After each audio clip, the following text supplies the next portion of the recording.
Welcome back to the NextWaveDV podcast. I'm Tony Reale. I'm Jimmy DeGroot. And I'm Ben Carlson.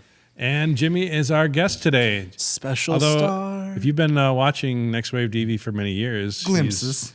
He's been there many times. So Jimmy's been there right towards the beginning of Creative Edge for NextWaveDV. I'm the Phantom of the Opera. That's what I am. We need to get you the cool mask, though. And a cape. No, Tony and I and Sean started Creative Edge. Tony, you started it and then brought us in, and of course now Ben's here, Yep. and I'm a little bit more removed. So, but I'm here today as a client as well. We'll get into that in a little bit. That sounds that's exciting. Did I jump too soon? No, not at all. All right. No. You jump foreshadowing. Oh yes, yes. Just sneak that right in. Oh, A tasty morsel of what is to come. well, you were asking us before we started. Yep. You know how this all started. Right. Want to talk about your basement? Into it. So it's not my basement anymore. It's his basement. That was my basement. Oh my gosh, Called we're all dibs. connected here. That's right. It was a lot more dated back then, though. Yeah. There's a video of that online, which of the tour way back in the day where I was showing off when Jimmy and I were shooting little jewelry ads out in the basement. And Yep. it was, we didn't have the studio. We didn't have this wonderful, beautiful setup that we have now. I had to move all my theater furniture out of the way, and we'd set up in there for a day and crank out a bunch of ads. Halogen lights. Nice. Oh, yeah. How come the basement is the warmest spot in the house? It was crazy. Yeah. It was crazy. I was just glad to have the space, though, which it yeah. was nice because I was. And the ceiling shoot- wasn't too high, so Tony- everything had to be seated. So there was that too. Yeah. Tony's shooting the ad. He goes, "Okay, you got to wipe the sweat from your face." So You're not doing a glistening ad. Oh. no? And now we have LED lights, and it's 50 degrees in the studio right now because it costs a lot of money to heat this it's space. actually cold. Sure enough. Turns out. Yeah. But it's so interesting. I came to you at church with ideas for an ad, for ads for jewelry stores. You were the guy with the equipment. You were the guy with the know-how. So you had the technical expertise. I was also looking for a creative outlet too. Yeah. We got to know each other. I was just starting to work at the church. I don't know if I was working there full time or just volunteering at that point, but I was just looking for. And really, what it boiled down to was Sean and I had shot our Crash the Super Bowl or the Doritos thing that they used to do back in the day, and you and I had been talking about just some creative stuff, and I shared that video with you, and you were like, hey, maybe we could do some of these ads together. But that taught me a huge lesson in a lot of business that I've learned recently, from either other experts, and that is how much free stuff are you doing? How much stuff are you doing to get experience? Sure. Yeah. And we, Tony and I have run into a lot of interns that come here and want to get paid $20 an hour. Yeah. And we're like, for what? What are we going to pay you for? Yeah. And so that's one thing that really drew me to Tony was, hey, he's got a scope of work here that nobody paid him for. Sure. So I liked that entrepreneurialism. I'm going to build this and show people what I can do. So Well, it still continues today too, because we're one of the not getting biggest, paid. Well, there's that, but no, the transition of we're wanting to do short form content, and we're experimenting with that to see what does that look like. How do we offer that service to our clients with expertise? So what's the first thing that we got to do is we got to test it out ourselves. Yeah. And so I've been giving Right. you some direction with some of your content, Yep. and we've been doing it ourselves because we got to practice what we preach. Right. And so before we can go to a client and be like, here's all things you should be doing. Right. Are we doing it ourselves? Yeah. That's the biggest question. Yeah. And is what we're offering, does it work? And can we show real world results of, this system that we're implementing works for us, and here's how we're doing it. And we're a firm believer in give away the method and sell the implementation. And I think you're talking about starting off giving away things for free. I think that's a lot of creatives when they start out. It's just offering free photo shoots, free videos. I'll shoot your wedding or whatever it may be. Right. And I think that there is a value in that, even though it's scary and it sucks. It's like, I should be getting more, and And then I think the step of, well, now I should start charging, and how much do I charge, and what's my worth? But I think that value of just doing something that you're excited about is, For the reason of that. right, exactly. Exactly. I think is Right. absolutely huge. I think though there's value in reminding people that giving things away is always the first step. Yeah. Because Right. there's been also such a large pushback against that. Like, creatives need to be paid what they're worth, and we can't be paid in exposure and all this kind of stuff, which is 100% true. Right. Like you can't live off of exposure. Sure. But at the same time, when you're first getting started, or if you're trying to step into a realm that you have not as much of a portfolio, or it's a new experience for you. Absolutely. That is the time that you give away your services for free, because you need to be able to experiment and make mistakes without it costing a client a lot of money. You need to be able to learn lessons from that, and it's a lot easier to learn those lessons when you're working with a client that isn't paying you. You can Right. Yeah. you can there's a different level of expectations in that dynamic. What I've done in that realm is say, I'm not going to charge you because this is my first time doing this. However, I'm not going to charge you, but when I'm done, if you're happy and I'm happy, I would like you to be my advocate, and then help Right. them. That's great. Yeah. Help them say, give me a referral, give me a testimonial. Sure. Give me a review, those Yeah. types of things. Yeah. So, Yeah, and all those things are things you need to go into with that expectation. Have that, like, what can I get out of this? I can get a piece for my portfolio. I can get reviews. I can get testimonials. I can get an advocate. See if that client potentially has 3, 4, 5 other prospects that you could use this service. Right. So I also don't typically go into when you're giving away your services for free. Also, it's worth vetting out the person that you're going to do that for. See if Exactly. that is Yeah. even worth your time and energy to do it. Because if they are not the right ideal client, if they will never have the right budget for you, if they're the type of product or service that they sell that you're trying to market, or whatever you're offering for them, is not something that's your ideal client that you want to go after. Like, there are a lot of things that could make a person still not the right one for you Yeah. to go after. I ran into that when I was starting out in photography, when I was starting my photography business, where I found a great client and she was wonderful to work with. And I offered her a free session and she loved it. It was a beautiful session, still one of my favorites. And the problem was who I got referred to was, this is my cousin.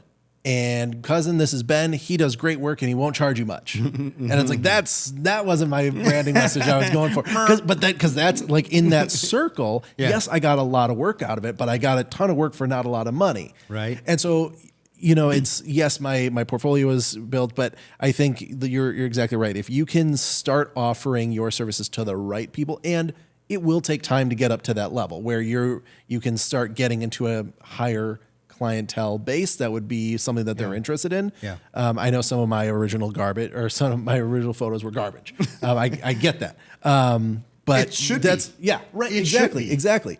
Well, I say often that there are 3 aspects to what makes a professional, and when you hit all 3, that's when you are allowed to start charging people money.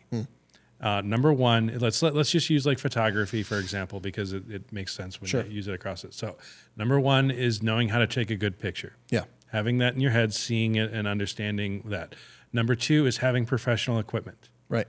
Number 3 is knowing how to use the professional equipment to shoot a good photo. Yeah. And that's the last one. A lot of times I know people that will get a fancy camera for Christmas from their husband, and then they take a couple. Yeah, exactly. They take a couple fancy pictures of their kids on auto exposure, and they think somebody then comments on Facebook, you should do this professionally. Yeah. And then they go out, and I can't tell you, I've known people that have been a professional photographer for years that still don't know how to put their camera on manual. Yeah. That was one of the first things I told my wife when she was starting to get in photography, is I said, put the camera on manual and then figure out how to take a good picture with it. Right. And why you're taking a good Right. picture. Because the why is the biggest question. Yeah. When you're trying to come up with the reason, when I was first getting into video and photography for that matter, and I would go do a shoot for a client, and I would be in an environment that I was uncomfortable, unfamiliar. That the nerves would get on you, and you would be like, okay, how do I do this? And you would work and you try and everything like that.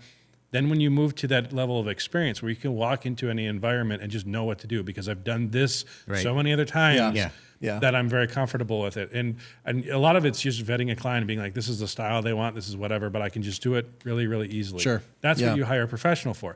And also, if I'm in an environment and this is the only look that I can accomplish with what's available to me. So I'm in a factory floor and there's tons of fluorescent tubes everywhere and like that.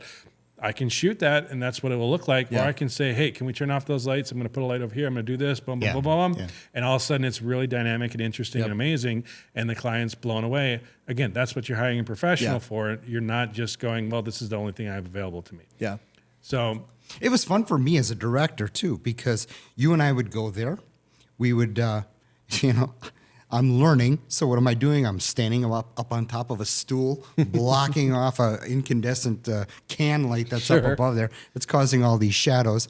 And it got to a point where Tony didn't even need to come anymore to vet out the room. I would just go say, we need a bigger, we need a large light source. We need to turn off these lights. I need more depth in the room. It got fun. Yeah, yeah. Sorry, I was just gonna say we had a client where that literally just happened. We were in Iron Mountain, and we had to shoot at this optometrist clinic, and the only available room that they had was a this conference small, room. Super tiny. No, not even it wasn't even conference that. It was like it was consultation half room. the size of an exam room. Yeah, a blank wall. I would say about the size of our wall. bathroom. I mean, it was. And the client or the So the no director, depth, the director that was there, he was like, "Can we make this room work?" And I'm working with one of the other guys, and he's like, "I don't think so." I'm like, yeah, for a Zoom meeting, it'd be great.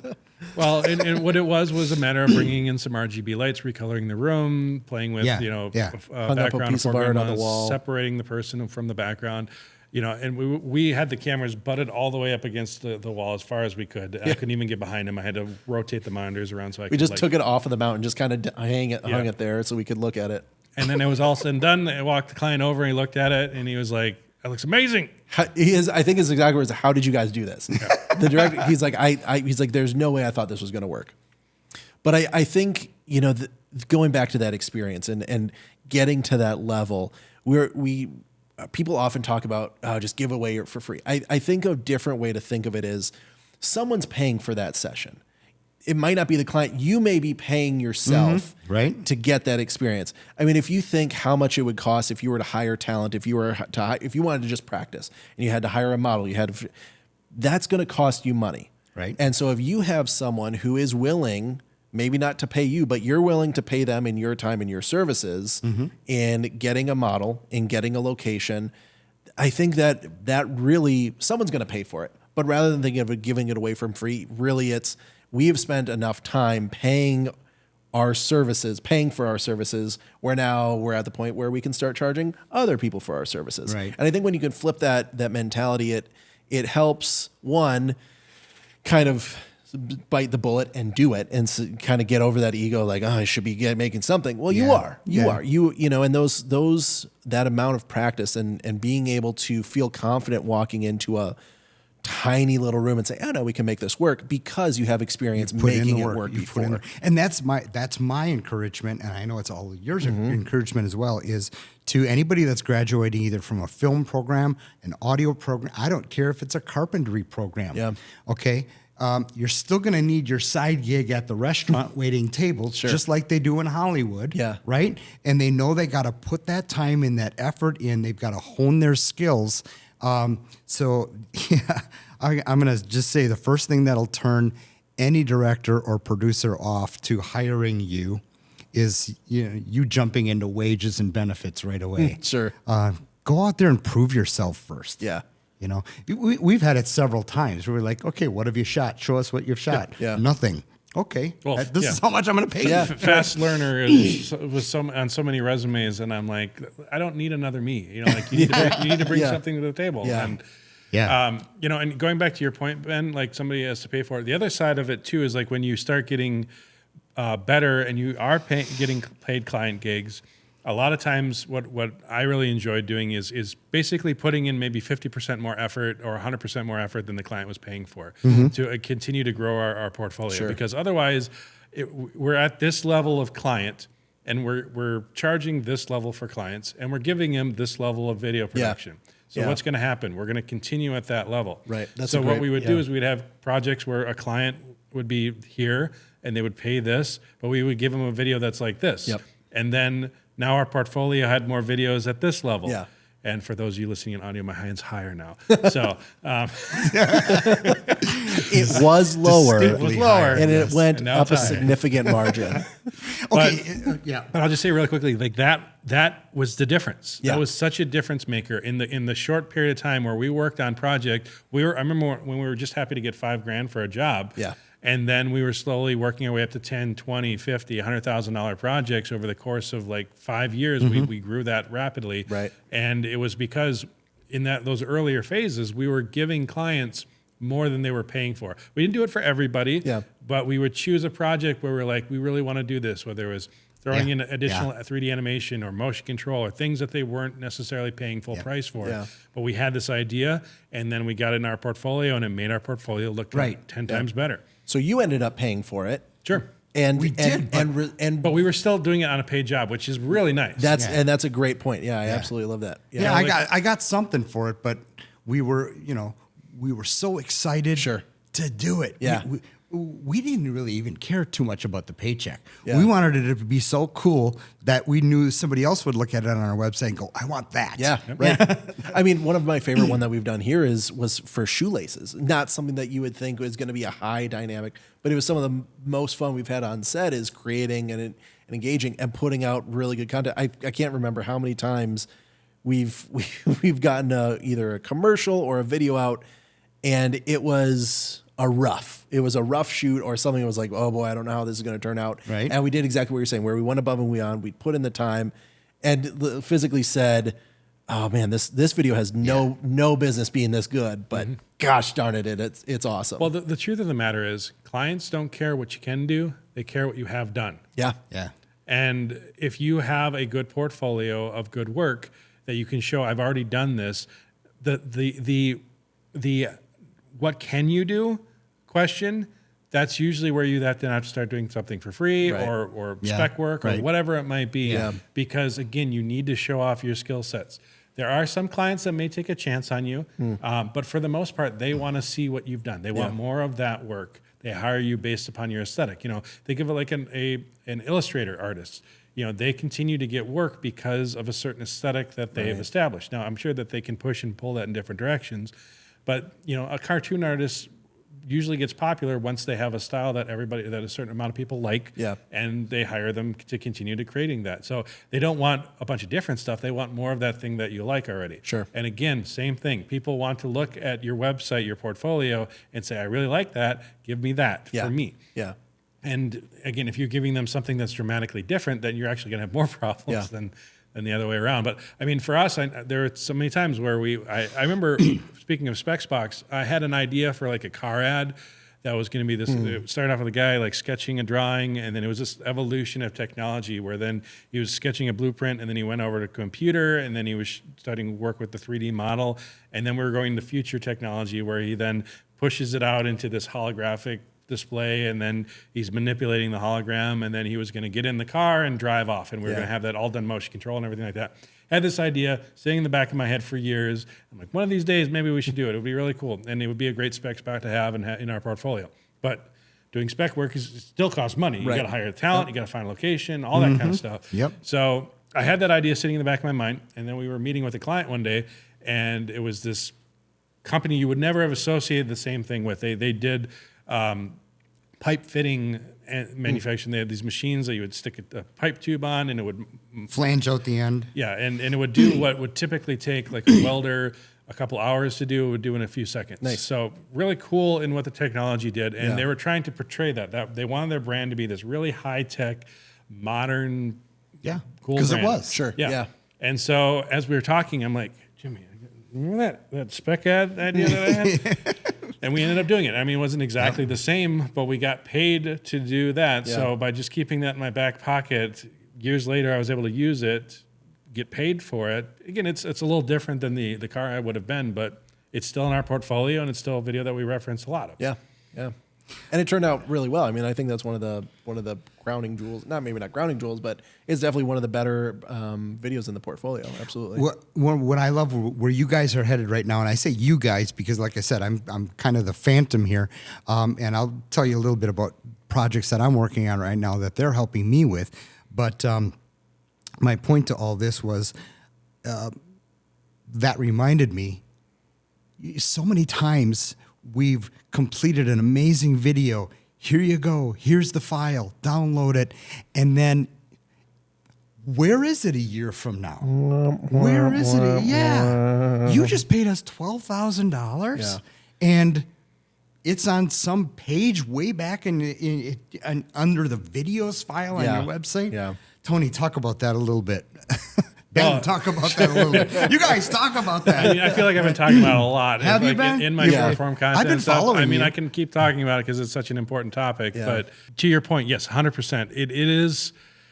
Too often we will give a client a video, and when it's all said and done, they just don't know what to do with it. Yeah. It's like knowing I need a car, but then sticking in a garage without any gas in the tank and expecting it to do something for me. Or the marketing person needed to check a box and do a Right. video Yeah, for exactly. their new product. Right. I know that we need this thing, but Yeah. I don't know what to do with it after the fact. Yeah. Right. The other side of it too is, to your point, is like sometimes we'll give them a great video. They will put it on their website and it's right where it needs to be, and it might get a little bit of traction or whatever like that.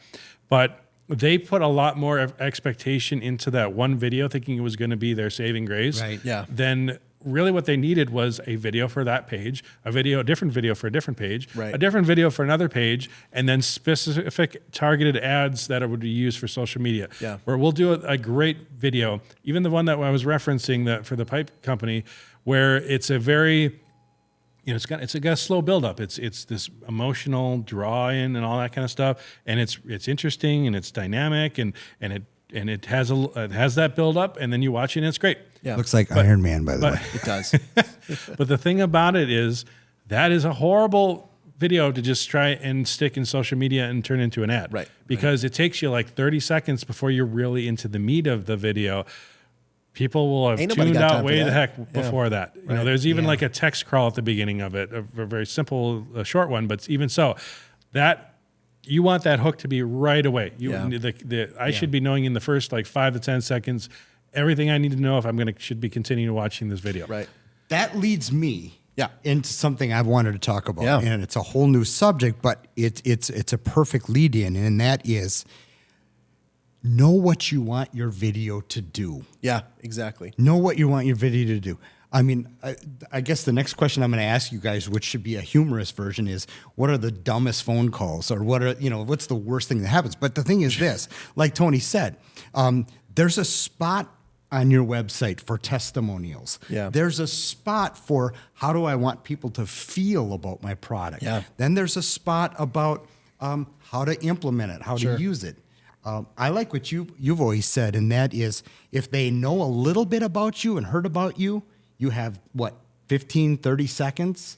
The more they know about you, Right. So, Well, I use Apple as an example, especially back in like the mid 2000s. It was a better example of this, where when they would do like the new iPhone commercial, you'd have a commercial, and the TV ad would be more about emotion and quick energy and that kind of stuff. It might be somebody dancing around with earbuds, or it might be Samuel L. Jackson talking to Siri or something like that. Right, yeah. It didn't talk about how many megapixels the new camera was. It didn't Right. talk about the resolution of the screen. Right. That was on a product video on the website, that if you were that type of person that cared about those things, you would then go to the website and it would be there. Yeah. Yeah. That video still existed, Yeah. but it wasn't for advertising. It was used for content information Right. on your website. Good web design, to me, has a video almost on every page because it summarizes. People don't have to read. Yep. It can be condensed. The words are there more for SEO than they are for actual marketing, in my opinion. Yeah. And the video should do most of the work for you. Again, but that video shouldn't then just get thrown on social media, a 3-minute video about all the bells and whistles of the thing. That's not a good ad. Right. I think of it like cooking. Your video should be as specific as a spice. It should have a very specific job. Yeah. The more general and broad you are, the less effective it's going Right. to be. It's just going to be bland. It's going to be Get bland, Gruel. right? Yeah, hardtack and gruel. Like from Prison Mike. What's your favorite spice? Ooh. If you have to think about it that much. No, because there's some good ones. Like I love so a specific spice or spice blend because I love a good like Cumin. Oh yeah, Give me no, cumin. probably cumin. Cinnamon. No, Tony? probably Garlic. cumin. I'm Garlic. Italian. I was gonna. Okay, sure. What is the one I use the most? Garlic. Yeah. You know. I would say like because I love curry, like a good ground masala Yeah. or a curry, but that's a blend. So that's why I was Yeah, struggling. you know, I was gonna say curry too. So you said like the whole spice analogy. I'm going to go back to the vehicle analogy really quick to say like we have our camera van, which you probably have seen a couple times in some videos. It'll be in the background of stuff. white and for the good it's great. guys. I love it. It changed everything for us. Like people ask me what's my favorite piece of gear. It's my camera van. Yeah. Because like we can keep everything stored in it. We store it in the inside of our shop. So then it's out Very of the loud. elements. It's and- very uncomfortable. But it is very um, effective. I drive for into yourself. Suburban. But the thing about it is that is a very purpose-driven vehicle. Yep. In the sense of we've got all the gear in there. It stays in there, and I only pull out when I'm doing Yeah. a shoot. Yep. I don't drive it as my daily driver. Right. My daily driver is a sedan, has better gas mileage. It's more suited to my needs. If I was expecting my sedan to be able to haul around all my equipment, that would be poor. Yeah. It wouldn't work. If Yeah. I was trying to drive around my camera van as my daily driver, it would be super inconvenient. Yeah. So I have two different vehicles in that sense that meet very, very specific needs, and they are both equally necessary for me to function in Right. daily life. Yeah. And yet they're dramatically different. Yeah. And the same thing with video. I know it seems like an oversimplification, yet so many times we have clients that come to us and they want that one video to do everything. Yeah. And it's impossible. Yeah. It just doesn't work like that. Yeah. Nope. So I think that's very important for anyone watching, whether you are a content creator and you're creating videos for a client, or you own your own company, or you work for a company in a marketing department, and maybe your boss is saying, "Hey, we really need a video." Pause that, and really find someone who can help you explore what that looks like, just like you would in What do you need it to do? what do you need it to do? Exactly. Yeah. One of my favorite sales processes, I've told this story, Tony, to you quite a bit. One of my favorite sales processes was at a car dealership that I didn't buy a car from. And I still remember, this was, 13, 14 years ago, and I still remember it. I was looking for a pickup truck. I wanted a pickup truck because they were cool and I could haul stuff. And they were great in the snow. And I was like, I need a pickup truck. So I'm walking around the lot, and nice salesman comes out. What can I help you with? I'm looking for a pickup truck. Great, let's come inside. We'll take a look. Takes me off of the floor, or take me off of the lot, and we sit down. And he's like, "All right, you want a pickup truck?" He's like, "What do you want a pickup truck for?" I was like, Yeah, yeah. I want to haul stuff. It's great in the snow. I want to haul stuff." And he's Yeah. like, "Okay, great. Yeah. Well, do you work in construction?" No, not at all. Do you work in any labor jobs where you're going to be hauling a bunch of stuff often? No, not at all. Yeah. He's like, "So what are you going to be hauling?" I was like, well, I don't know. If a friend needs to move, A table, a mattress. He's like, "Okay." He's like, "So you're hoping to buy an entire vehicle for the occasional 1 to 2 times." He's like, "I can sell you a truck, but it's probably not going to be the most practical for what your needs actually are." Right.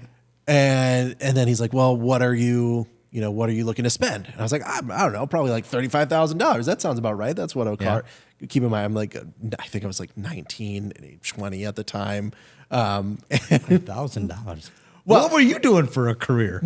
Well, that was the thing. He's like, "Well, let's just run the number." I came back. I had run up a bunch of high school and college credit cards, so my credit was shot at the time. Yeah. And he's like, "All right, well, let's run this." And it came back. You can afford about a $6,000 car. Yeah. He's like, "I don't have anything for you here, but I would recommend that you find something that's a little more practical in your price range." And I've held on to that because it was the perfect sales, and that's part of why I wanted to get into sales is to follow that method of more of a consultative approach of working with someone. It's like, let's discover what you actually need. What do you actually need this to do? Yeah. Maybe you do need a truck. Maybe you do need a work van that's going to really be able to haul for you. Or maybe you need, like you were saying, Tony, maybe you need a daily driver that's going to get you, maybe it's going to be more fuel efficient, whatever it may be. And I think video and photography marketing in general kind of works on that similar thing where you might need a couple heavy hitters. You might need a couple work vans that really are big productions. So, yeah. But you also might just need a daily driver. You might need some daily content that's going to be Right. More affordable, more short form. That's getting the work done day in and day out, and not that big one. So let's make it easy for them. Yeah. Let's make it for easy for anybody who may be calling a creative agency of any sort. Yeah. Okay, you know what my favorite phone call is? Not. We don't. What's your budget? We don't know. Yeah, right. I don't have one. Yeah. We might as well stop talking right now. Yeah. If you can't tell me what a budget is, Tony, you guys just did it in the last video. You did it. Yeah. You know, some people want a little small house. Some Right. people want a big house. So, you know, what other phone calls have you gotten that have been challenging from your aspect? So know what your budget is before you call, please, because it tells everything. While you're chewing on that, I'll tell one really Okay, quick. You actually got the phone call, but we were flying back from a shoot. And you know, you were getting we had just landed the plane, and you were getting the phone call, and I mean, you could tell the story probably better than I can, but you just told me after the fact, and I was just laughing hysterically. No, you want to tell it? I like third person because because Well, it was I simply remember that how I emotionally felt. there was a company, I think they were trying to sell like workout equipment or something like that. Yep. And they were a couple states away from us, so it wasn't right next door. And they were wanting to do a video, and so you were talking to him for a couple minutes, and then you got to the price thing. And he was like, well, I think we should probably about $400. Like, it's going to cost more than that to get to you. And so Jimmy was trying to gently explain that to him. And then the guy got really pissed. And he was just like, well, I'll just do it with my cell phone. Yeah. Like, okay, sure. But at least he told us what the number was. Yeah, this is true. You know, don't make the phone call without knowing what the number is. Right. And don't worry, they're not going to be like, oh my gosh, we're going to milk this for every cent of that. Yeah. I think, you know, one of the things that I've always prided ourselves on is how can we make something amazing work within that budget? Whatever that budget is. Right. Yep. You know? Right. Yeah. And you know what we always did was let's come $1,500 under. Sure. You know, just because we're entrepreneurs, but we want their business. Yeah. We want them to love us. We want them to Well, tell a lot people of it is about building us. a relationship too. It's like, you know, you need to, Right. They're taking a chance on us sometimes, you know, I mean, granted, like I said, we built a growth portfolio and stuff over the years, but then, you know, in the early days, a lot of it was like, you're taking a chance. So like, we'll meet you where you need to be. And sometimes we will over deliver because we want you to have a great product. We want to put it on our portfolio. Yeah. We joke internally sometimes that like, not every video makes it into the portfolio. Nope. Oh gosh, Nope. that's the most uninspiring thing in the world. You know, we broke for the day. Yep. You know, the crew is packing up, and Tony and I kind of look at each other and like, well, at least the check will cash. Right. But how uninspiring. Yeah, You know, right. I'm not going to go home and tell my wife all about that exciting shoot. Yeah. So, but my advice to you guys is you will get a lot more out of any creative agency that you work with if you allow them to give input. Yeah. If you allow them to, that's why they're doing this, Right. because they're creative juices. Yeah. You know, they want them. Allow them to do what they do well. And I guarantee you, and I don't even know all of the agencies that are out there, but I guarantee you, those people are going to do like we've always done, and that is deliver more than they actually pay for. Yeah. Yep. If they know that you appreciate their passion and their creativity. Well, and if you are fostering their creativity, you know, if you're saying, yeah, you guys, I love doing this at restaurants, and I've to all your servers out there, I'm sure there's going to be a lot of hate comments in this. No, I'm right there with you on this one. But I love going, especially like at a sushi restaurant. I'll say, I would do this for when I was working and I had a per diem. I'd say I have $35 or $25, $15 for lunch. Whatever you can, if it's one piece of sushi or a whole plate, whatever you want to make me, I want to see what you have. If you want to try out something new that's not on the menu yet, but you don't know, I'll pay for it. I don't care. But I think Tony always makes fun of me when we go to restaurants and I say, surprise me. Yeah. But I love that because they know what they do well. Right. You know, and so do creative agencies. Yeah. So. And the other side of that, and I just want to put this plug in there, both as a pet peeve and as a kind of cautionary tale. If you are searching for creative agency, whether it's a marketing, a video production, or maybe you're getting married and you want a photographer, a videographer, don't bargain basement hunt. There are some shop things, on price. right? Yeah. what I would, and Tony, I think you were alluding to this earlier, where it's find someone that you like their style, you like their work, you like their portfolio, and say, hey, listen, I love what you do. I want to work with you. Here's my budget. What can we do for that? Yep. And they may say, I thank you so much. Unfortunately, I can't work for that. Yeah. Or, there's something else going on or whatever it may be. But when because I've done this, where someone came to me and said, here's my budget. I say, you know what, I can't meet that, but here's someone that, I love I love your ideas. I think this person that, and then offer a genuine suggestion of someone that you trust them with, because that's your name now. It's Ben told me that I should talk to you. One, you're helping out someone else in the business. And I believe what goes around comes around. But if you're looking, don't base it on price. Go with someone that you trust and then work out what that price needs to be. Or like in this creative agency here, Tony may go out and do something by himself to meet a certain price. Yeah. Or we have a full crew for something. Right. So, Well, it took us years to come up with this analogy, but it's worked out incredibly well for us in that explain to our clients, like, when you're working with us, we want you to think more of us like a home builder than like a plumber. Like sometimes people will reach out and they're like, I just need a video. What's the price? Yeah, and then like say it's a receptionist at or a marketing director or whatever like that is looking around and they're, I need to get 3 quotes and that one's the cheapest, hire that. And that's how you would treat a roofer or a plumber or something like that. Yeah. And I said, don't look at us like that. Think of us like a home builder. Like my wife and I are planning on building a house, and we bought some land, and we found a builder that we really like. We like his style. We like this. We've talked to other people that have worked with them, and they've had a really pleasant experience with them. And now that we've picked our builder, now we're telling him what our budget is. We've said, okay, this is our goal. This is the range that we're looking at. Right. Within that budget, what other things can we do? This is how big can we go? Like, and within that, like we're telling him these are the needs and the wants that we have, and he'll say, okay, well, probably not going to do the granite countertops then. We're not going to do the tile showers. These are the less expensive options that you can do in order to fit within your target budget. just like him with the truck. Right. Exactly. Yeah, Exactly. So, but we picked the builder more than we picked the price. We didn't go to him and say, like, what does a house cost? Yeah. Well, what do you want? You can't go to a builder and say just like, how much is a house? Yeah. I just need a house. Yeah. We're just, there's going to 5 of us living there and we just need a house. Yeah. Okay, well, how big of a house? You tell me, what does a house cost? Don't make this difficult. I just want to know, how much does a house cost? You guys, now seriously, you guys may be thinking these guys are absurd in what they're saying, but I've gotten more phone calls like that than you can imagine. I need a 30-second TV ad. Yeah. All right. Right. There was this I've got weird thing 400 floating around the industry for a long time that was like $1,000 a minute was like the finished a minute. minute, yeah. Years ago. And I'm like, I don't know whoever said that, but $1,000 that was a the minute. wrong thing. I mean, granted, things have changed over the years regardless, but it was just like, that was for a long time like an industry standard price. I'm like, nope. I mean, gosh, you could.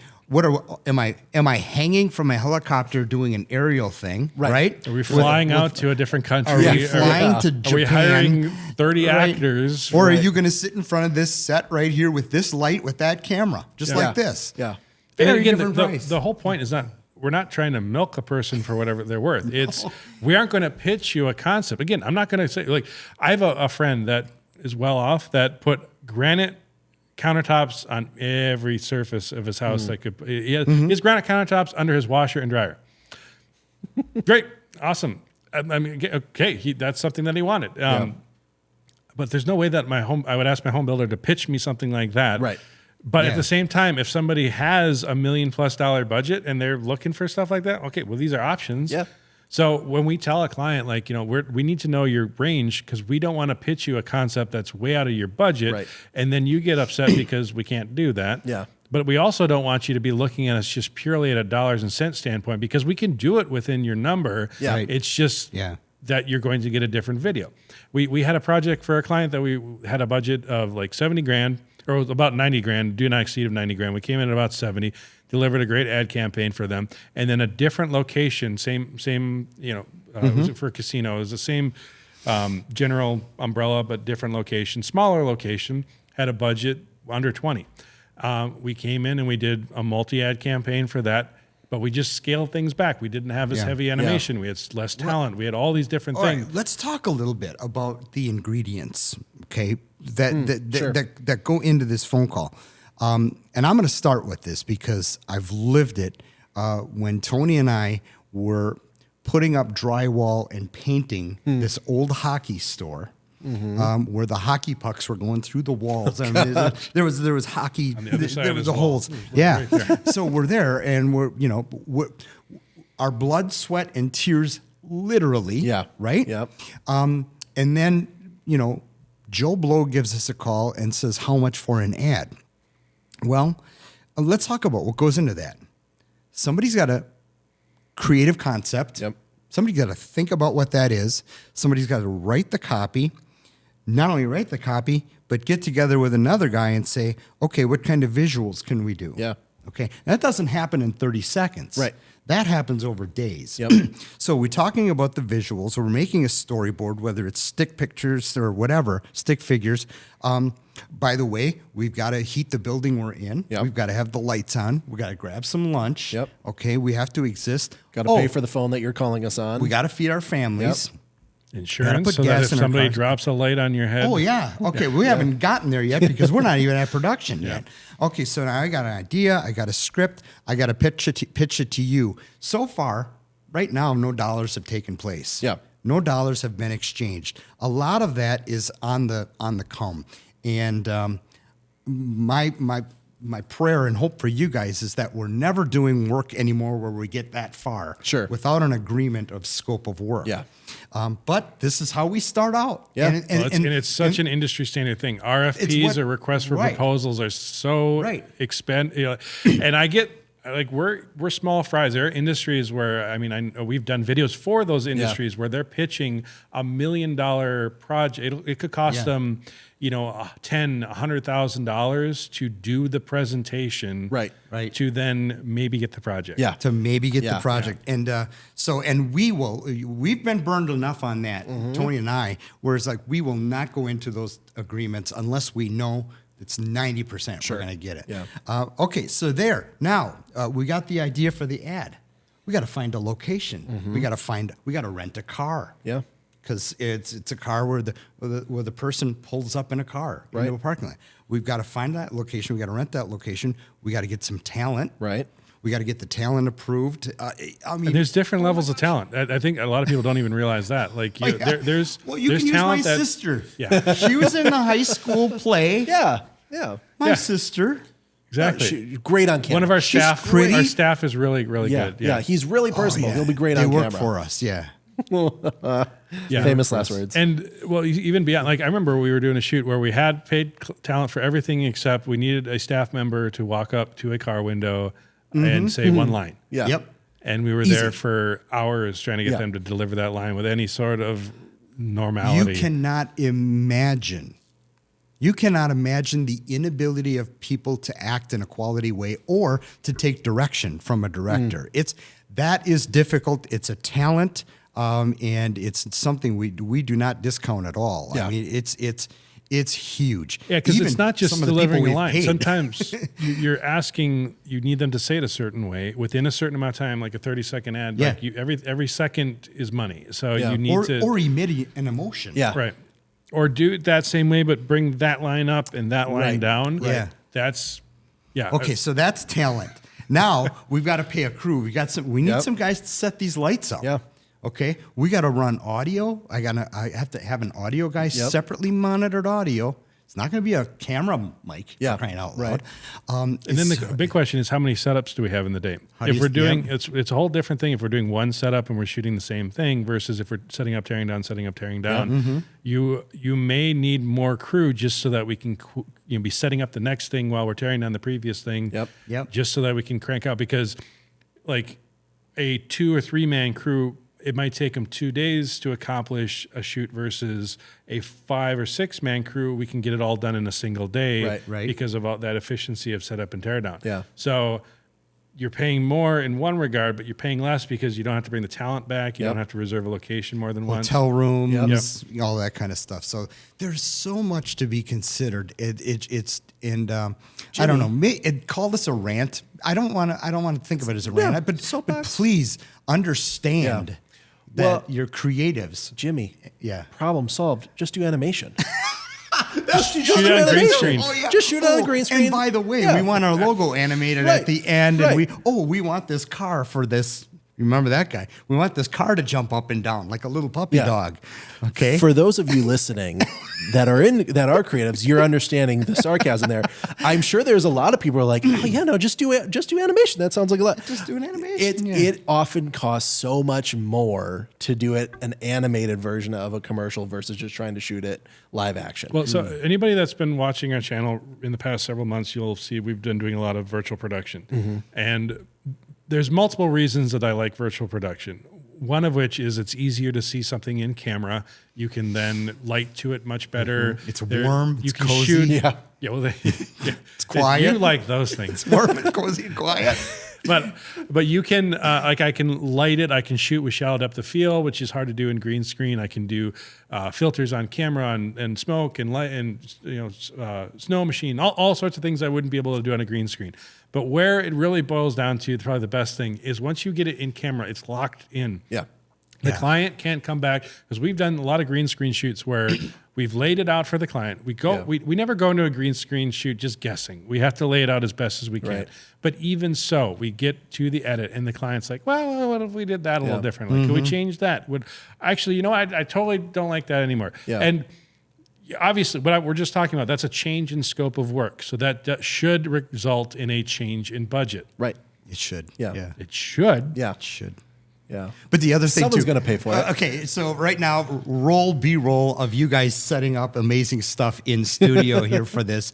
But the other thing I just want to add is, okay, we're on location, we're in a park, sun location, wind, sound, ambulances, fire trucks, dogs barking, Yeah. birds chirping, Yeah. all that stuff, and then you decide to cut and then do another take. Now you lose continuity. Yep. Sun moved, oh my yeah. gosh, there's so Well, much to I consider. usually, I've been mentioning it to clients a lot, and I don't know if I maybe have mentioned it on video, but we did a shoot years ago for a political ad. We had a politician, they want to do it in a park. So we brought our giant grip truck out there and all the camera gear, and we set up. And we had a 8x8 silk, and we had to tie it down because it was windy, and we had to have crew that were monitoring that. Even though it's tied down, and you still need to make sure that it could get away from you and not going to smash into somebody. So we had crew just there to hold it to make sure that it didn't go away. Sound guy, lighting directors, producers, agency, talent, all that kind of stuff. A whole day for one 30-second spot in a park. Yeah. And then we had just set up our virtual production studio, and we had another it was political season. We had a politician come to us, want to do an ad. They get here, and we're like, what backdrop do you want? And we were going through, this is a nice park one, let's do that. Threw it on the thing, I lit it, took me maybe a half hour to light the whole thing to match it as best as possible. Throw the talent in front of there, they ramble, they do their spiel, they're out the door. An hour. Yeah. An hour it took us to do that. And the nice thing too is if they needed to come back for any reason, boom, we just It's flip right it back there. on. It's right there. Exactly. Yeah. Exactly. Yeah. Okay, so most absurd request. Oh boy. Should I start? Yeah. I'll start. Yeah. You guys think of one. Video's all shot. Acquisition is done. Final product is delivered. Something changed in the organization. Can we get them to say something different? Oh boy. In a completed spot. Yeah. So beat that one. Well, I remember one where we delivered the video, and we always make sure that no matter what, whether it's staff or employees, whatever like that, everybody signs releases because things change, life changes. But we had one where the employee, while we were shooting it was like a few months prior, everybody's getting along super great. And then we delivered the final video, and in that transition time between like 2 months between when we shot the video and when we delivered the final video, one of the staff on the video got laid off, and it was a really big mess, and it was not good. Even though we had a signed release, the company didn't want their face anywhere on the video anymore. So there's that. Can you undo that? Oh, okay. I got nothing on that. You got nothing. You got anything yet?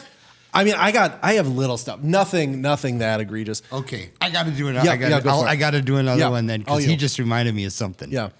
lovey-touchy testimonial. Love this place. It's so romantic. It's wonderful. We're so happy. Yeah. We're so happy. Couple months later, we found out that he was cheating on her all along, and they broke up. So, It's for a jewelry store. It's an engagement testimonial. so then it turned into a return policy So there's spot. that. Talking all about there. Oh, there's just a lot of things to consider. Sometimes animation isn't so bad, I guess. Well, it goes back to like when people say, "Do you want to?" We're like, we can use our staff. I'm like, okay, I know that we can. And you're even saying that your staff is competent. I'm not saying that they're not. I'm saying these are things that we've run into where we had a person leave under very bad circumstances. Right. Yeah. And then this company spent tons of money. Yeah. And they didn't want to use that ad, even though everything in the final video was perfectly fine. You would not. Yeah. There was nothing bad about their delivery. Right. They talked very good about the company. Everything was fine. Yeah. Or now they work for the competition. Right. That can happen too. Yeah. You're done. Pay for the actors. Pull ad. Just pay for the actors. Pull ad. Yeah. Pay for the actors and just be forthright with your creatives.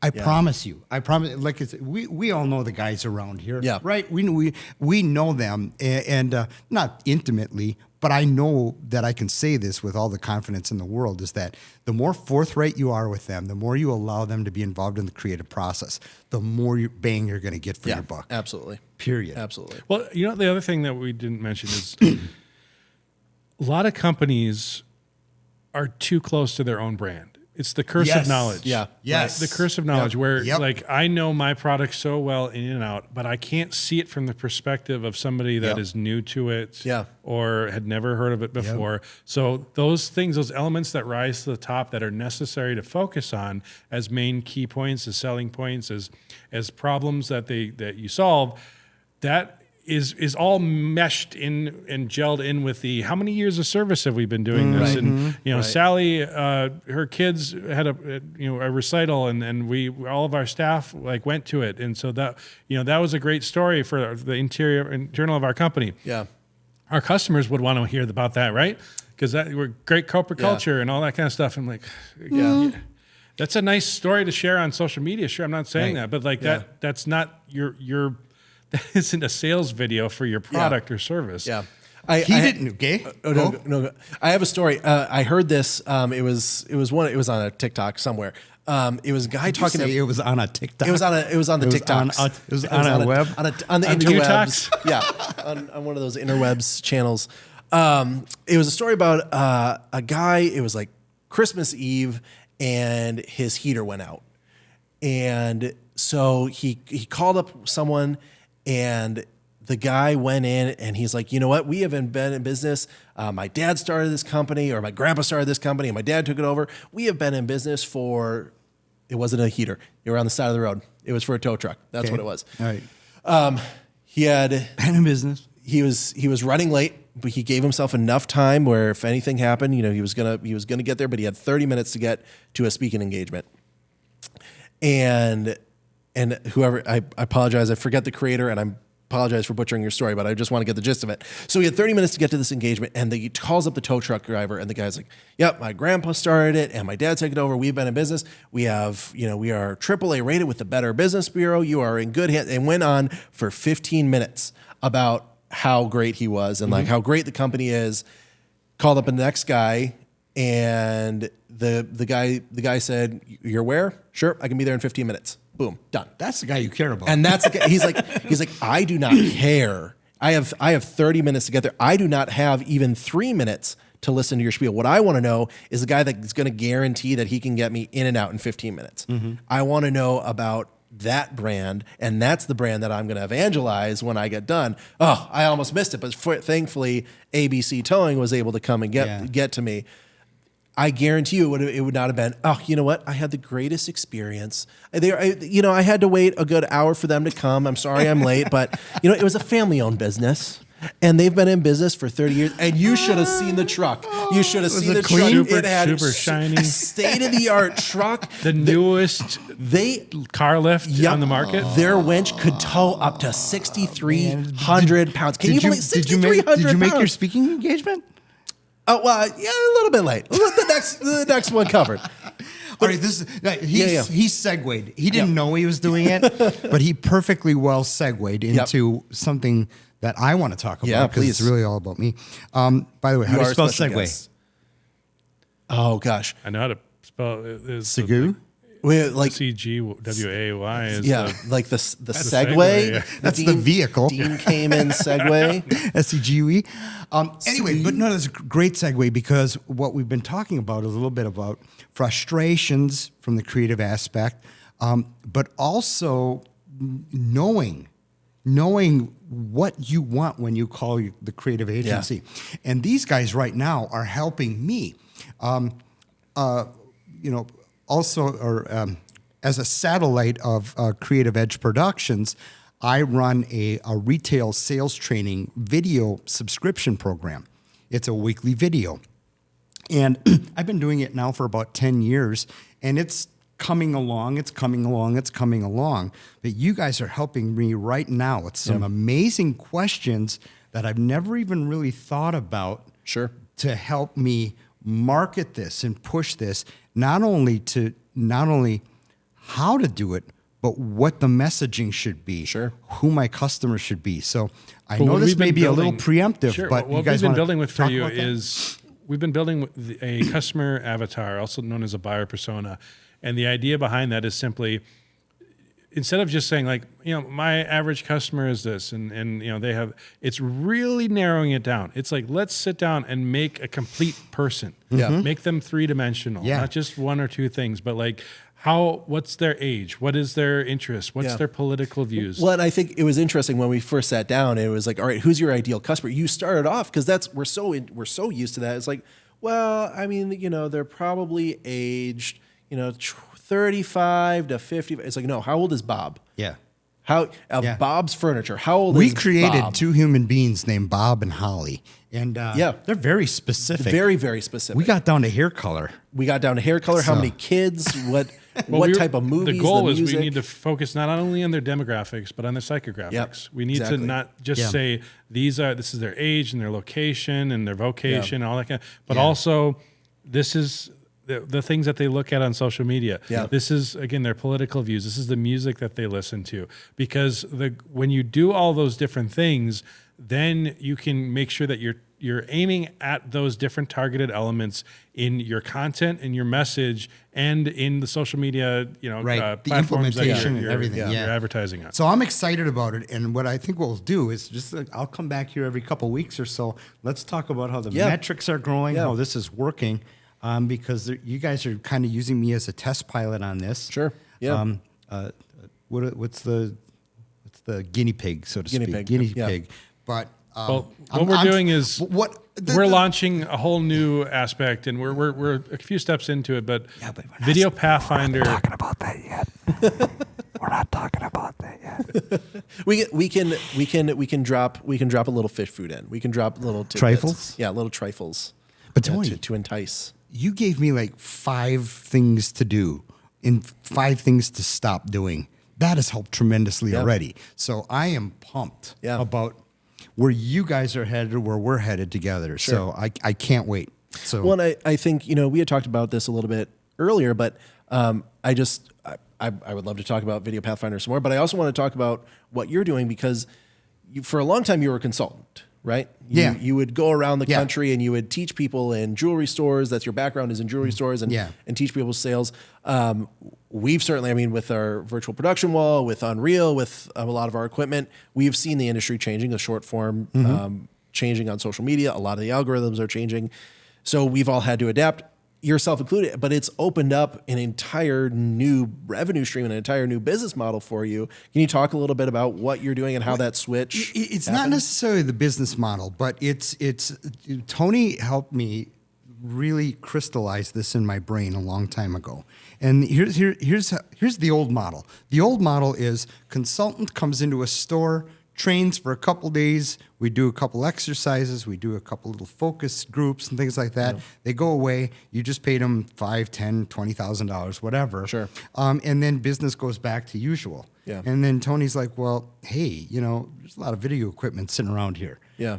Instead of a jeweler called me up one day and asked me if I'd go into his store and train. And I thought, I'll be happy to take your money. Yeah. But that old system of training, and I'm going to do this to not affect the microphone, does not work anymore. Yeah. It just makes a bunch of consultants a lot of money. Sure. So what does work is the way we learn everything. We go to school for a couple years, right? We go every day. We go to a class. Yeah. And so Tony's like, hey, just get in front of the camera and start talking. Right.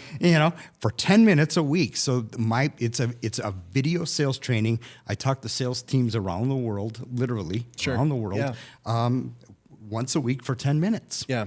And it allows managers and owners to be able to, like you guys helped me already do, is figure out they're so busy running the business, running in the business, that they don't have the time to work on the business. They don't have time for sales training. Yeah. They don't feel like the sales training expert. Right. So they allow me to do that with the push of a play button. Well, I think the other side of it too is like, even owning our virtual reality arcade and being in the midst of that too, when you're focusing on, all right, this week we got to do this week we got to do that. Mm-hmm. We got to pay the vendor for the pizzas. We got to pay the bills. We got to turn over staff. All these normal logistical things that you're dealing with.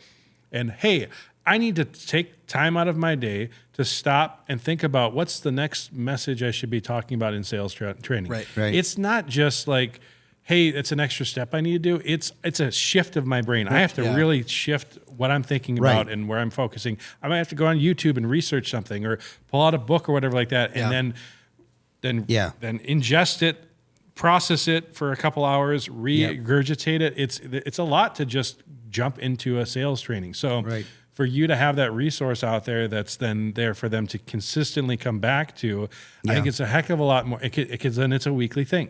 You're never so far away from it. Yeah, that's the problem of the consulting thing, is that you can get saturated in this thing and then you leave it and then it's back to business as usual. Right. Yeah, exactly. How much do you forget? Like, what's the retention rate on that type of stuff? It's so small. Very low. Yeah. So You usually see a big sales blip up for a month or two, and then boom, back to business as usual. Oh, let's get the consultant and it's back the other in. side of it too, is like, how do you develop a good habit? Right. Repetition and consistency are the two key things. Yep. So when you are in a scenario where you can consistently be reminded of those things, even if you're like, I've heard it 1,000 times, great. You didn't forget it. Right. You remember that you heard it 1,000 times. Yeah. How many times have you watched a great YouTube training video? You stuck it in your playlist. You come back to it a year later and you're like, that was amazing. I don't even remember if I saw this before. Yeah. You know? So. It's like, or a good message you hear from a preacher or whatever, Well, and I think there is something too about kind of stacking on that knowledge where, once you start building that foundation, there will be some topics that you might not be able to get at that point where based on your experience level, but the more that you hear and the more that you hear, it allows you to retain more and more, and because you're further along in your experience and you're starting to master your craft versus just being an apprentice or a student. The thing I love, and it's called Train Retail, trainretail.com, and I love it. Shameless plug. But it's for passion retailers. Link down below. It's for passion retailers that want to retailer? build customers for a lifetime. Okay, it's not a place where you're going to go buy a USB cord. Sure. It's a place where you're going to buy an item of jewelry or piece of furniture where you go back to your guy. Sure. Russ is my guitar guy. Yeah. Stephanie's my piano gal. That type of thing. But what I'm really and back to the video Pathfinder thing.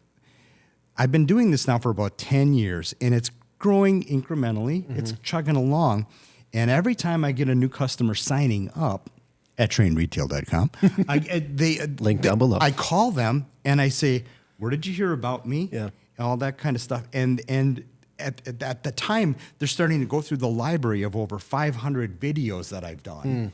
And some of them not so good. Sure. A lot of them way too long in the beginning. But I've honed that skill. But here's the reality that I'm really enjoying about this trifecta right here, and that is the customers that I talk to say, "This is amazing. I can't believe I didn't do this years ago. Sure. How come everybody in the world isn't on this?" Yeah.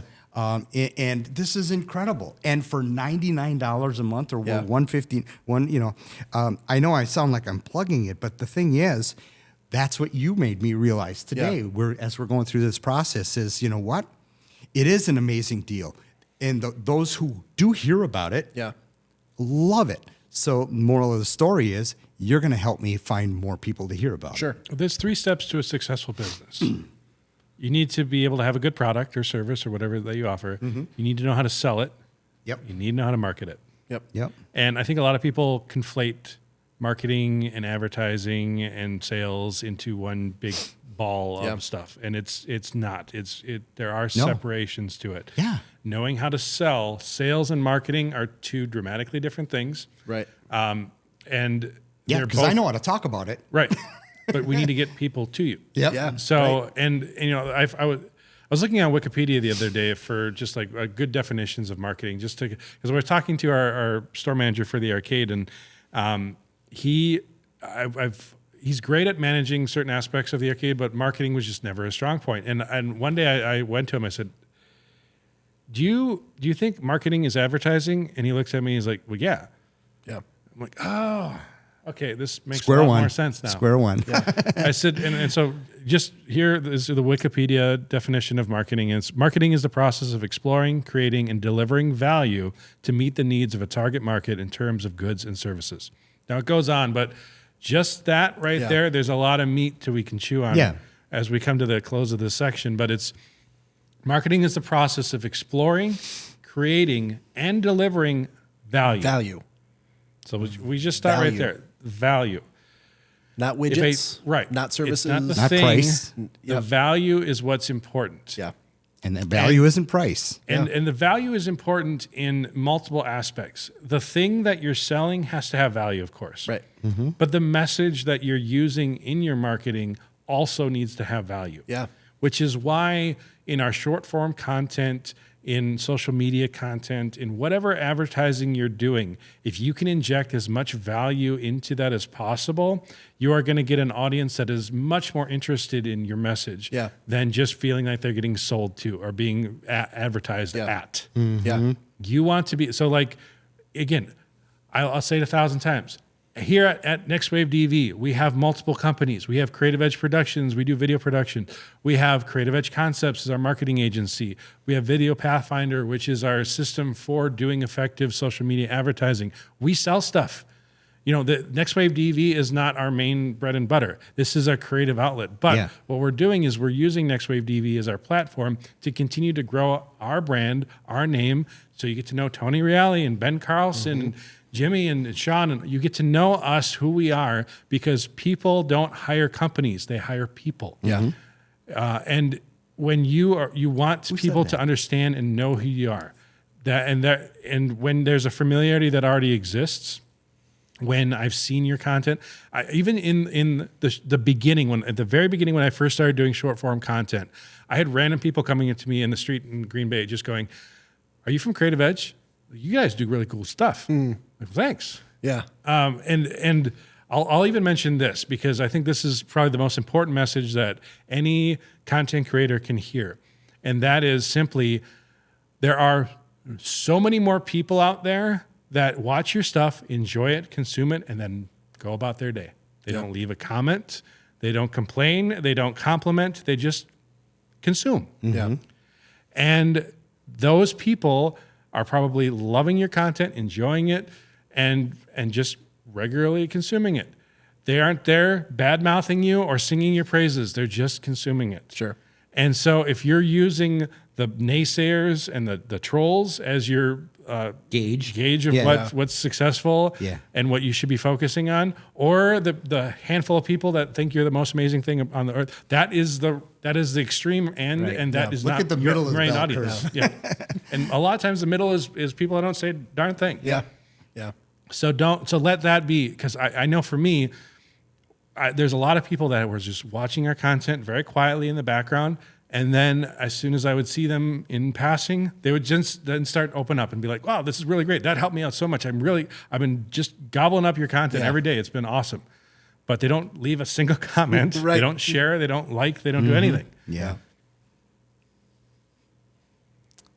All right. I am pumped about this process. So I know we're not talking about it yet, but I am pumped about it, and I'm glad to be the guinea pig. Yeah, there's a ton to come. There's like we've said, we're seeing dramatic results in our business, and so it's something that we want to share and pass on, whether you buy it from us or not. I think all of us are pretty much self-taught. We have digested. This is the story, the one that got me. We're students, and we digest as much information as we can in our free time, in our not free time, whether it's audiobooks and podcasts while we're driving, or, Tony and I have an ongoing channel where it's like, hey, I just saw this YouTube video, or I just, so-and-so just had a really hot take on this. And so we had someone that reached out and said, hey, I really want to know about virtual production. Great, sure. What can we help you with? He's like, well, I want to know how to do it. I was like, all right, have you looked at, our library of free content on NextWaveDV? Have you looked at our YouTube channel? He's like, yeah, I just want someone to tell me how to do it. Like, just take your combined years of experience and just tell me what I need to do to be able to just go out and do it. And it's like, that is what we're here for. We are here to be able to help and empower. And really, I think a passion of ours has always been to put it all together in one place. Because we've had to pull from lots of different resources, different blog posts, different websites, some that aren't even around anymore. And we've assimilated all this information to be able to build the business that we have, our businesses that we have. And so being able to put it into one library place where you say, start digesting this, start going into it, and you're going to have more questions, and that's fine. And if you have questions as you're going through, bring them on. Put them in the comments. Let us know, message us, feel free. We would love to talk through it. But the goal is to be able to have something where we can share our knowledge, share that information. And yes, if you need help with it, we would happily help you, Jim. We were happy to help you get further. But our goal is to put that information out there to help as many as possible. Well, the biggest challenge is simply, when do you become a specialist and when do you stay as a generalist? Sure. Because like for us, virtual production is a tool in the toolkit, and we don't use that on everything. We use it on the right things. Mm-hmm. There are plenty of people that are specialists in virtual production. There are directors of virtual production. That's a new role that's starting to come up. And they're wizards. And they're great, and they're better at it. And I'm totally fine with that. I love virtual production being a great tool that we pull out when we need it. Just like any lens in my kit, any camera in my kit, any light that I have, those are all tools. But I also don't buy like a $500,000 motion control rig and then expect that to be, a tool that I just use occasionally. Like if I had that, I would need to use it all the time. Yeah. And so motion control for me had to be maybe have a $20,000 kit that I can pull out when I need it. And that's the same thing with virtual production. Like of all the things that we do, it's one of the things that we do, but we're not specialists in it. Right. We know it pretty well. We've done our research, and we're comfortable with it. Yeah. But there are lots of people that just specialize in it. So I try not to like overpromise and be like, we know everything about it, because there's Unreal 5.1 came out. I haven't had a chance to look at it. Right. I really haven't. I need to, but there's too much other stuff to do. Yeah, I can just imagine how big that wall's going to get someday. It will. This whole back area. Eventually, I want this to all be a virtual production screen. But we need to. It's kind of scary. It's kind of scary. One last thing. Yes. My feet are going to fall off because they feel like they're frozen. Come on. But one thing that I see in the video Pathfinder, and I guess this would be encouragement to all you folks as well, is I am one guy, middle-aged. I'm 55, and I'm one guy. And what this is going to do for my business. So whether you're Bob and Bob's Flower Shop, or you are a corporation making stuff worldwide, I'm pumped about what's coming ahead. Yeah. So well, and like Tony was saying, we're not trying to be a specialist in everything.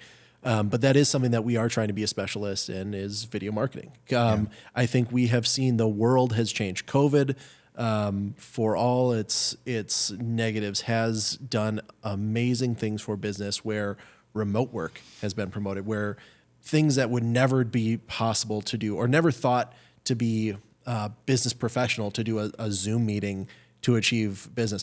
It has opened up the doors for opportunities worldwide where you can start, right? You don't have to go to Thailand to teach a class and hire an interpreter. Right. You can just you can sell your product out there. Yep. And so we are excited to specialize in what video is becoming for marketing and for advertising. There's a lot of great marketing agencies out there. There are very few, I should say this, there are a lot of great marketing agencies out there. There are a lot of great video production companies out there.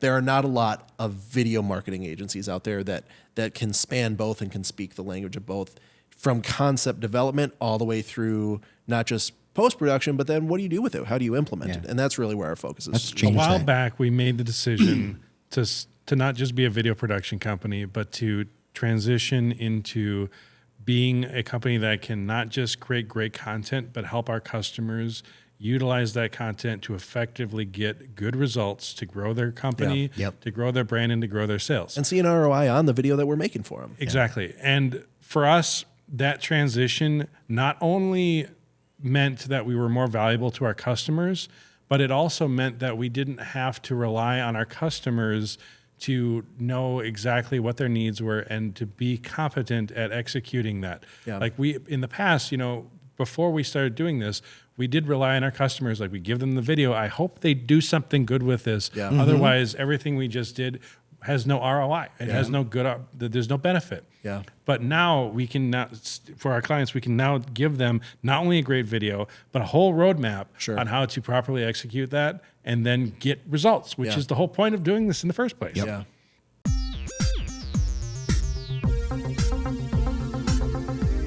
So, real quick, we've now come to the close of our main segment. Yes. An hour and 20 minutes. Yeah. Now we have got the pop culture corner. Pop culture corner, we'll do quickly.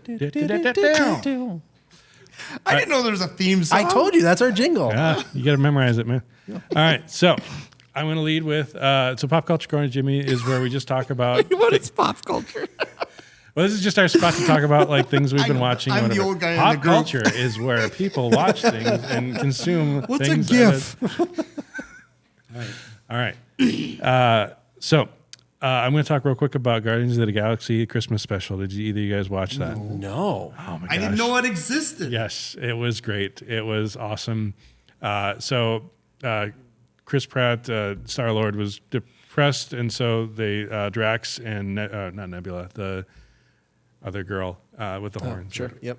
She Mantis. Mantis? Yeah. Mantis. There you Yeah, go. she and Drax go to Earth to like get him a present, and it's hilarious what the present is. And so I don't want to spoil it, but Don't it's spoil it, awesome, yeah. and it's that a it's like Sony 40 Walkman? minutes. Yeah, you got to watch it. It's great. Totally worth it. My- Hilarious. All right. It was one of those, especially the very end. It was absolutely hilarious. It was great. It was such a great thing. So I highly recommend it. It's only like 40, 50 minutes long. Nice. All right. My Christmas movies spanned mostly. I got to watch Muppet Christmas Carol, which is my all-time favorite. But it was predominantly the new animated Grinch movie. And Christmas season for my 4-year-old daughter started in March. So we have been watching The Grinch on repeat since March. And it still holds up. I love it. Pentatonics are in it, and it's phenomenal. But have you guys seen that one, the new animated? I haven't seen the animated one. Highly recommend it. Yeah. You guys got little kids. We though. do. It's So- I would say for a Christmas movie, it holds up. It holds up. I would watch it over either of the previous two.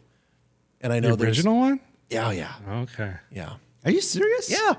It's to me, it's more entertaining. The Sure. original is a classic, and there are things, the Frosty the Snowman, and there are some classics. But as an entertaining value, I would rather watch this one. Speaking of classics I hadn't seen for a while, Yeah. we saw. I finally introduced my kids to the Garfield Christmas special. Ooh, that's a good one. It's been That's a a good while, one. but Yeah. I forgot how I hadn't watched that in a while. It Yeah. was on YouTube, the whole thing. So Oh, that was nice. nice. Cool.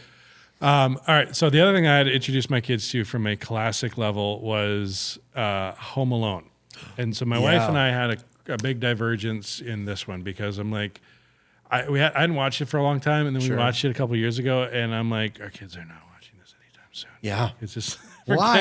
I forget how like Is there language? language and disrespect and Well, and Yeah, I mean, yeah. not to mention being left at home and having two marauders trying to break in and a little traumatic. Oh, I yeah. suppose, It's yeah. just you realize as when you're younger and you watch it, it's like whatever. But when you're an adult, you're like, I don't know that that's the thing that I necessarily want. Anyways, yeah. it's All right. we finally came to a point where we watched it with the kids, and then we paused it every once in a while and being like, so don't ever talk to your sibling like that. Play Right. Yeah. Yeah. and stop. Now, what did he do that was really wrong? There is a show on Netflix now with Gus Fring from Better Call Saul and Kaleidoscope. Kaleidoscope. Yes. I cannot wait to start watching that. It's, Have you started watching it? I finished it. You did? Oh, yeah. How many episodes? 6? What is it? 8, 7, 8? Okay, so tell me about. Did you? I haven't Okay, seen him. he's not on Netflix. we always try to stay spoiler free on this. So Yes. we All right, always- so but there is an aspect to this where it's not a linear story. Correct. So tell me What about that. what I'm still trying to piece together, and if you know, please leave it down in the comments because I'd love to hear the take on it. It starts off, you click on play first episode, and it, from what I saw, it happens quick, and I was like, okay, that's kind of weird, but it talks about that it will play it in different order for different people. I know I saw it in one way, but what I don't know is if everyone else gets to watch it the same way.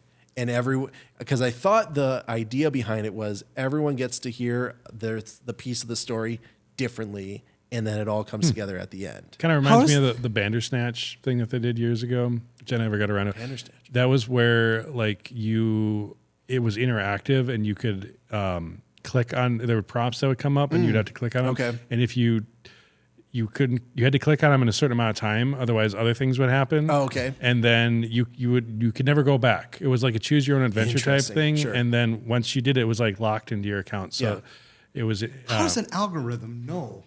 That's just, I could be way off. All right, I can't wait to start It watching could just be that they meant you're going to watch this out of order. Okay. And I don't that's know fine. and that's fine. It's intended to be that way. All right. I will say the order that I watched it in was, I would have done it different. Okay. I would have done it different. And I don't want to give too many spoilers. Let me ask you this Yeah. as one final question. Yeah. Then my feet are going to fall off Sure. because they're so cold. Yep. Because studios, whatever happened to halogen lights for crying out loud? Bring that Mole Richardson back. Yeah, there we go. What if I liked that? Yeah. What would I have watched in the past that, what type of person likes that show? The Italian Job, Ocean's 11, Ocean's 12, Ocean's 13. Oh, perfect. It's a heist movie. Perfect. What's the other one? The one where they stay in it. Any of the heist movies. What was the Chris Nolan with the reveal with the magicians, Christopher? The Prestige? The Prestige. Yeah. But no, it was Christopher, the actor. Christopher Reeves. No, Nolan. he did the Prestige, but Did he do the Prestige? Yeah. The Prestige and The Illusionist came out at the same time. But who I think. acted in it? Christian Bale. Kristen.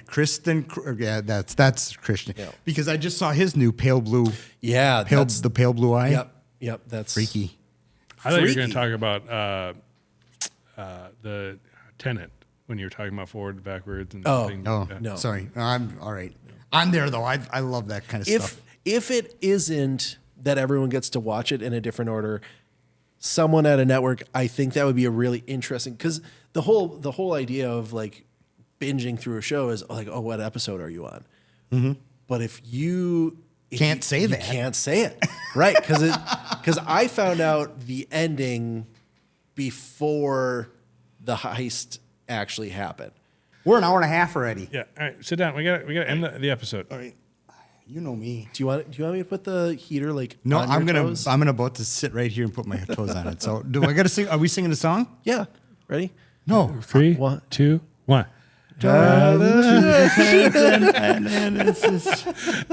We should at least have a roadmap or One, two, ready, go. there's a groove anyway. Yeah, Okay, yeah. we got a groove. Now we need a key. That E.